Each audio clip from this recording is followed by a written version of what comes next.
Assalamualaikum warahmatullahi wabarakatuh. Perkenalkan, nama saya Chandra Wijaya dengan NPM 20120111047. Saya Neuro Alpha dengan NPM 2012011018. Di sini kami akan memaparkan materi yang berjudul tentang tahapan-tahapan perancangan kontrak dengan dosen pengampu Ibu Haja Yulia Kusuma Wardani, SHLLM. Istilah dan pengertian perancangan kontrak. Kontrak merupakan proses atau cara merancang sebuah kontrak. Istilah perancangan kontrak berasal dari bahasa Inggris yakni contract drafting. Perancangan adalah proses, cara atau perbuatan merancang.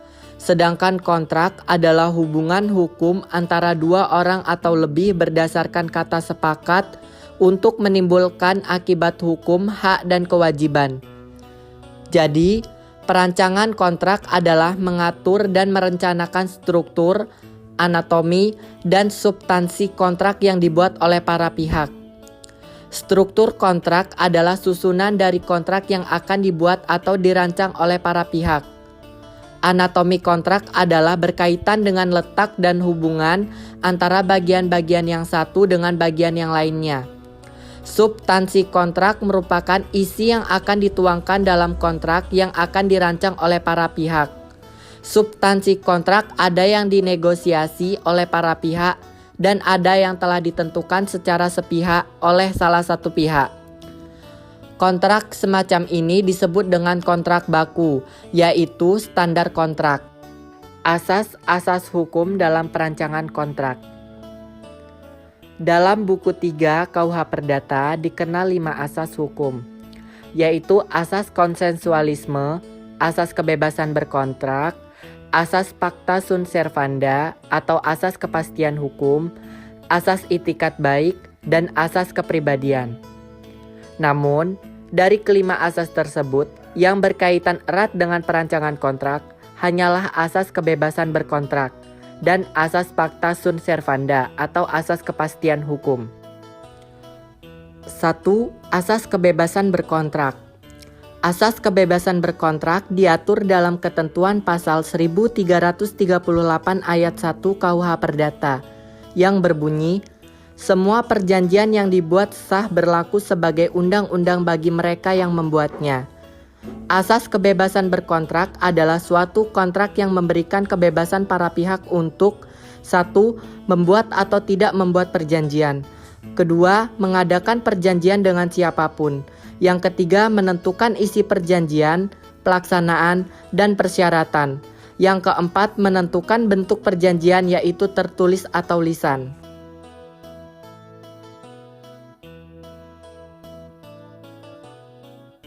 Yang kedua, asas pacta sunt servanda. Asas pacta sunt servanda disebut juga asas kebebasan kepastian hukum. Asas ini berhubungan dengan akibat dari suatu perjanjian. Asas pacta sunt servanda menggariskan bahwa hakim atau pihak ketiga harus menghormati substansi kontrak yang dibuat oleh para pihak sebagaimana layaknya sebuah undang-undang, sehingga mereka tidak berhak untuk melakukan intervensi terhadap substansi kontrak tersebut.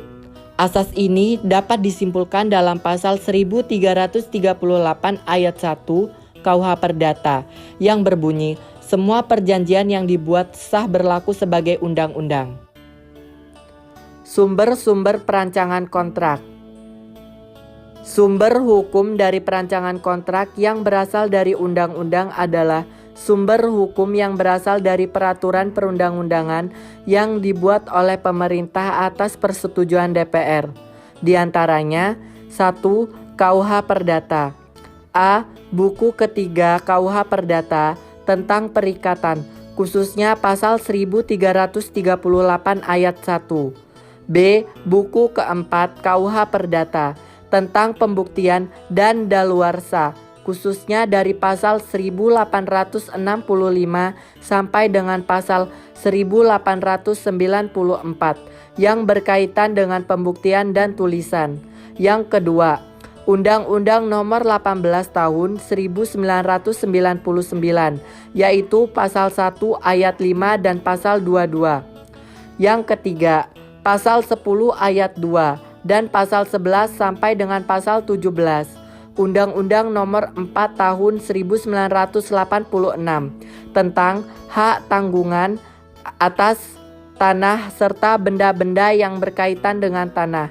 Yang keempat, Pasal 5 sampai dengan Pasal 6 Undang-Undang Nomor 42 Tahun 1999 tentang jaminan fidusia. Yang kelima, Pasal 38 Undang-Undang Nomor 30 Tahun 2004 tentang jabatan notaris. Yang keenam, Undang-Undang Nomor 24 Tahun 2000 tentang perjanjian internasional. Selain undang-undang yang disebutkan di atas, terdapat pula sumber hukum perancangan kontrak lainnya, seperti traktat dan jurisprudensi.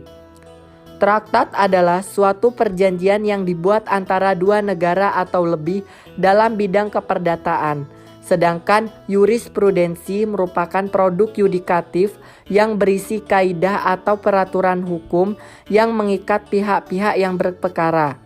Dalam hal ini terutama mengenai pembatalan kontrak. Prinsip-prinsip dalam perancangan kontrak. Prinsip-prinsip dalam perancangan kontrak adalah dasar atau asas yang harus diperhatikan dalam merancang sebuah kontrak. Erman Raja Guguk mengemukakan ada 10 prinsip dasar yang harus diperhatikan dalam kontrak-kontrak yang lazim digunakan di Indonesia dan patut menjadi perhatian perancangan kontrak dagang internasional. Ke-10 prinsip tersebut meliputi 1. Penggunaan istilah. 2. Prinsip kebebasan berkontrak. 3. Prinsip penawaran dan penerimaan. 4. Itikat baik. 5. Peralihan resiko. 6. Ganti kerugian. 7. Keadaan darurat. 8. Alasan pemutusan. 9. Pilihan hukum. Dan yang ke-10 penyelesaian sengketa. Di samping itu, Peter Mahmud mengemukakan 2 prinsip yang harus diperhatikan dalam mempersiapkan kontrak, yaitu Beginn Stellen der Kontraktvrijheid atau Party Autonomy dan Pacta sunt servanda. Beginn Stellen der Kontraktvrijheid atau Party Autonomy yaitu para pihak bebas untuk memperjanjikan apa yang mereka inginkan, dengan syarat tidak bertentangan dengan undang-undang, ketertiban umum, dan kesusilaan. Langkah pertama yang mesti dilakukan oleh para pihak untuk menghindari ketidakjelasan maksud para pihak ialah dengan menjelaskan sejelas-jelasnya kepada mereka yang terlibat dan bertugas di dalam melakukan transaksi. Sementara itu, kewajiban pertama perancangan kontrak adalah mengomunikasikan kepada kliennya apakah yang telah dirumuskan tersebut sudah sesuai dengan keinginan kliennya. Faktor-faktor yang harus diperhatikan dalam perancangan kontrak. Sebagaimana telah dijelaskan di atas, pada dasarnya kontrak yang dibuat oleh para pihak berlaku sebagai undang-undang yang membuatnya. Namun, dalam kenyataannya, dalam pembuatan kontrak tidak ditentukan format tertentu karena dalam undang-undang tidak ada yang mengaturnya secara tegas. Tetapi perjanjian tersebut bukan merupakan perjanjian formal, dalam arti tidak diwajibkan oleh undang-undang untuk dibuat secara tertulis. Kontrak semacam inilah yang biasanya dirundingkan secara langsung oleh para pihak. Karena tidak ada ketentuan undang-undang yang mengatur tentang format kontrak, maka dalam membuat kontrak, hal yang penting harus diperhatikan oleh para pihak adalah syarat sahnya perjanjian, sebagaimana diatur dalam pasal 1320 KUH Perdata, yang pada intinya mengatur tentang 1. Kesepakatan para pihak, yang kedua kecakapan termasuk juga kewenangan para pihak, yang ketiga hal atau objek tertentu, dan yang keempat kausa atau sebab yang halal. Selain syarat sahnya perjanjian, hal yang harus diperhatikan oleh para pihak adalah unsur-unsur perjanjian, yakni unsur esensialia, unsur aksidentalia, dan unsur naturalia. Unsur esensialia dalam perjanjian ini sangat terkait dengan syarat hal tertentu dalam perjanjian. Karena unsur esensialia merupakan unsur pokok yang harus ada dalam suatu perjanjian. Misalnya, unsur pokok dalam perjanjian jual beli adalah adanya barang yang sudah ditentukan atau dapat ditentukan dan adanya harga barang. Sedangkan klausul-klausul lainnya yang bukan merupakan hal pokok dalam kontrak, itulah yang disebut dengan unsur aksidentalia. Unsur aksidentalia biasanya baru akan ada jika diperjanjikan oleh para pihak, termasuk di dalamnya cara pembayaran, tempat pembayaran, dan tempat cara penyerahan dan lain-lain. Apabila tidak dicantumkan oleh para pihak, pengaturannya diatur dalam undang-undang yang biasanya disebut dengan unsur naturalia. Unsur naturalia merupakan unsur yang selalu dianggap ada dalam perjanjian. Dalam arti, apabila para pihak tidak mengaturnya, maka pengaturannya yang diatur dalam undang-undang. Faktor-faktor yang harus diperhatikan oleh para pihak yang akan mengadakan dan membuat kontrak. Yang pertama, kemampuan hukum para pihak, yaitu kecakapan dan kemampuan para pihak untuk mengadakan dan membuat kontrak. Di dalam Kitab Undang-Undang Hukum Perdata, ditentukan bahwa orang yang bercakap atau mampu untuk melawan hukum adalah orang yang dewasa, yaitu mereka yang telah berumur 21 tahun atau pernah menikah. Orang di bawah umur atau orang di bawah pengampuan tidak berwenang untuk membuat kontrak, sehingga apabila mereka membuat dan menandatangani kontrak dengan orang yang sudah dewasa, maka kontrak tersebut dapat dimintakan pembatalan kepada pengadilan. Yang kedua, perpajakan.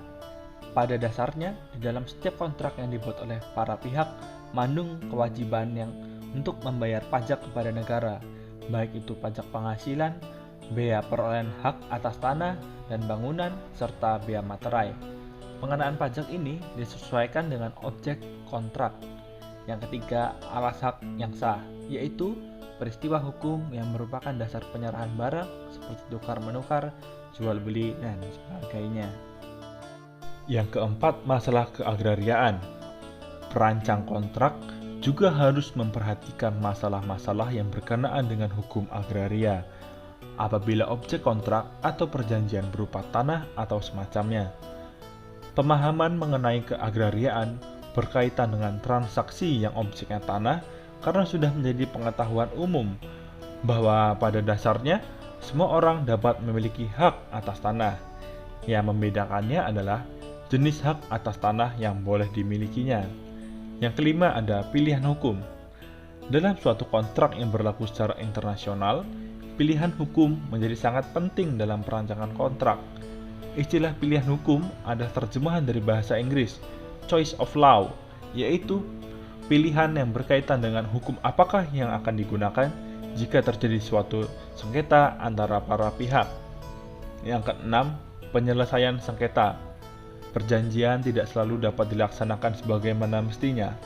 Oleh karena itu, di dalam setiap kontrak perlu dimasukkan klausul mengenai sengketa apabila salah satu pihak ingkar janji atau wan prestasi. Yang ketujuh, pengakhiran kontrak.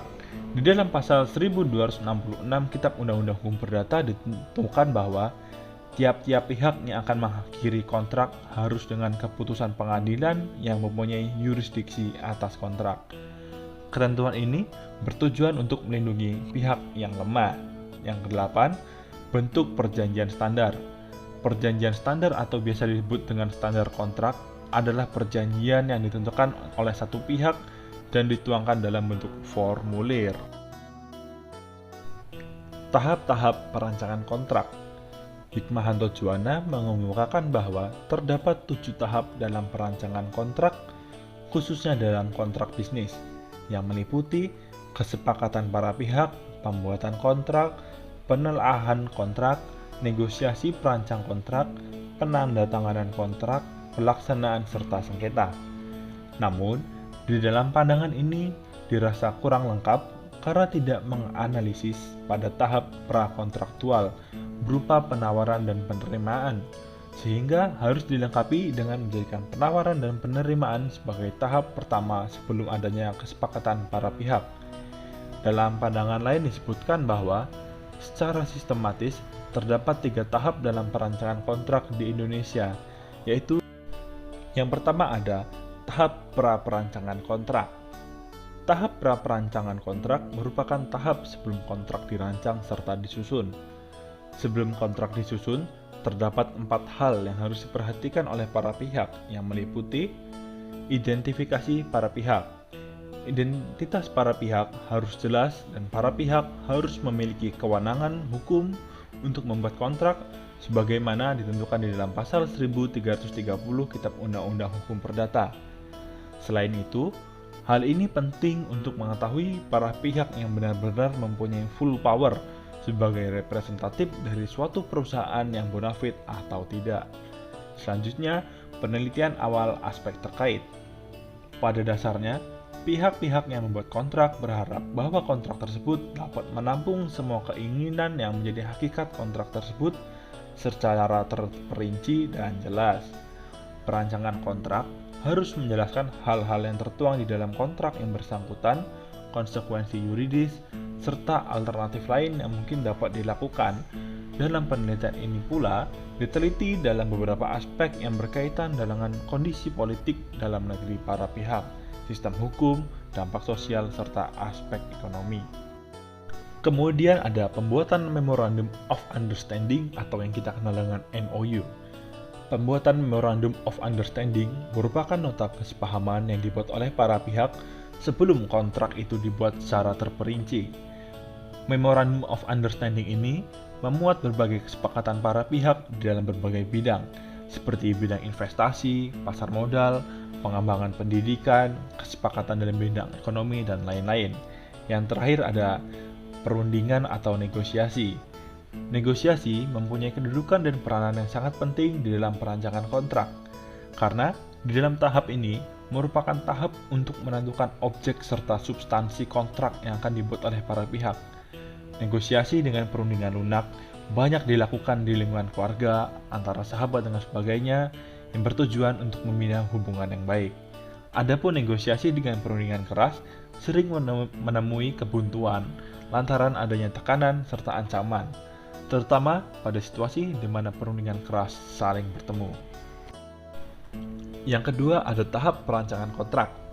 Tahap kedua di dalam membuat kontrak yaitu tahap perancangan kontrak yang memerlukan ketelitian serta kejelian para pihak maupun notaris. Tahap perancangan kontrak ini terbagi di dalam beberapa bagian, yaitu yang pertama ada perumusan dan pembuatan naskah kontrak. Naskah atau draft kontrak merupakan konsep kontrak yang dirancang oleh para pihak. Dalam tahap ini, para pihak akan merumuskan dan membuat kontrak yang mana selanjutnya akan diserahkan kepada pihak lain untuk dikaji lebih mendalam. Naskah kontrak ini meliputi judul kontrak, pembukaan kontrak, pihak-pihak dalam kontrak, resital, substansi kontrak, dan penutup. Selanjutnya ada perundingan atau negosiasi lanjutan. Setelah para pihak selesai membuat naskah kontrak, maka naskah kontrak ini akan ditukar. Apabila pada hasil perundingan tersebut telah mencapai kesepakatan, usulan tadi dapat dimasukkan dalam draft kontrak yang selanjutnya dapat dilakukan revisi terhadap perancangan naskah kontrak. Kemudian ada pembahasan naskah akhir kontrak. Pembahasan naskah hasil kontrak merupakan tahap penyelesaian akhir, yaitu upaya untuk membereskan atau menyudahi naskah kontrak yang dibuat oleh para pihak dan telah menyetujui naskah kontrak yang telah dirancang, baik oleh salah satu pihak maupun secara bersama-sama masing-masing pihak. Yang terakhir ada tahap penandatanganan naskah hasil kontrak. Bagian akhir dari tahap-tahap perancangan kontrak ini adalah tahap penandatanganan kontrak, yang merupakan wujud persetujuan atau kesepakatan atas segala substansi kontrak yang dibuat oleh para pihak. Tahap yang terakhir dalam membuat kontrak adalah tahap pasca perancangan kontrak. Setelah melalui tahap pra dan perancangan kontrak, naskah kontrak yang telah ditandatangani oleh para pihak akan memasuki tahap pasca perancangan yang meliputi tahap pelaksanaan dan penafsiran serta penyelesaian sengketa. Yang pertama, tahap pelaksanaan. Pelaksanaan kontrak ini harus sesuai dengan substansi yang telah disepakati dalam isi kontrak. Karena sebagaimana disebutkan di dalam pasal 1338 ayat 1 Kitab Undang-Undang Hukum Perdata, bahwa setiap perjanjian yang dibuat sah berlaku sebagai undang-undang bagi para pembuatnya. Kemudian ada tahap penafsiran. Penafsiran kontrak dilakukan apabila di dalam kontrak yang telah disepakati maupun di dalam pengimplementasian kontrak terdapat kata-kata atau kalimat yang membingungkan sehingga menimbulkan hambatan untuk mewujudkan maksud serta tujuan dari para pihak. Penafsiran kontrak diatur dalam pasal 1342 sampai dengan pasal 1351 Kitab Undang-Undang Hukum Perdata. Di dalam pasal 1342 Kitab Undang-Undang Hukum Perdata disebutkan bahwa apabila suatu kontrak memiliki kata-kata yang jelas, maka tidak diperkenankan untuk menyimpang daripadanya dengan jalan penafsiran. Barulah apabila terdapat kata-kata yang tidak jelas, dapat dilakukan penafsiran terhadap isi kontrak dengan memperhatikan beberapa aspek, diantaranya yang pertama, jika kata-kata dalam kontrak memberikan berbagai macam penafsiran, maka harus menyelidiki maksud para pihak yang membuat perjanjian. Yang kedua, jika suatu janji memberikan berbagai penafsiran, maka harus diselidiki pengertian untuk memungkinkan perjanjian itu dapat dilaksanakan. Yang ketiga, jika kata-kata dalam perjanjian mengandung dua macam pengertian, maka harus dipilih pengertian yang paling selaras dengan sifat perjanjian. Yang keempat, apabila terjadi keraguan-raguan, maka harus ditafsirkan menurut kebiasaan dalam negeri atau di mana tempat perjanjian tersebut dibuat. Yang kelima, jika ada keraguan-raguan, perjanjian harus ditafsirkan atas kerugian orang yang meminta perjanjikan suatu hal dan untuk keuntungan orang yang mengikatkan dirinya untuk itu. Tahap yang ketiga, penyelesaian sengketa. Penyelesaian sengketa ini biasanya diatur secara tegas dalam kontrak. Secara garis besarnya, penyelesaian sengketa dibagi menjadi dua, yaitu melalui pengadilan atau yang dikenal dengan litigasi, dan di luar pengadilan atau non-litigasi, seperti mediasi, arbitrase, dan negosiasi. Bila cara penyelesaian sengketa ditempuh dengan cara arbitrase, maka putusan pengadilan adalah final and binding, yaitu terakhir dan mengikat. Cara ini juga telah diatur dalam Undang-Undang Nomor 30 Tahun 1999, arbitrase sebagai alternatif dispute resolution. Demikian presentasi kami kelompok 9. Apabila terdapat kesalahan dan kekurangan kami mohon maaf. Semoga video ini memberikan manfaat untuk menambah ilmu bagi kita semua. Terima kasih telah menyaksikan video kami.